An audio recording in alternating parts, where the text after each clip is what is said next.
लैलन चौकर boot silver पित्तल नगद vetch के पैसे लै सकते हो। मत लो जी वधिया पतीसा, खंड घ्यो दा पतीसा, लाचियां बदामां वाला पतीसा, लोहे तो पतीसा, लैलन तो पतीसा, सुकियां रोटियां तो पतीसा, कापियां किताबां दी रद्दी तो पतीसा, चौकर बूटा तो पतीसा, अड्डी वालियां जुत्तियां तो पतीसा, सिल्वर पित्तल तो पतीसा, पैसियां तो पतीसा। उस तो अलावा लोहा लैलन चौकर बूट सिल्वर पित्तल नगद बेच के पैसे ले सकते हो। लो जी वधिया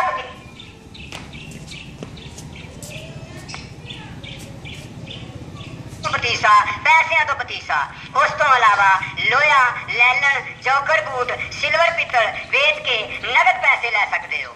लो जी वधिया पतीसा, खंड घ्यो दा पतीसा, लाचियां बदामां वाला पतीसा, लोहे तो पतीसा, लैलन तो पतीसा, सुकियां रोटियां तो पतीसा, कापियां किताबां दी रद्दी तो पतीसा, चौकर बूटा तो पतीसा, अड्डी वालियां जुत्तियां तो पतीसा, सिल्वर पित्तल तो पतीसा, पैसियां तो पतीसा। उस तो अलावा लोहा लैलन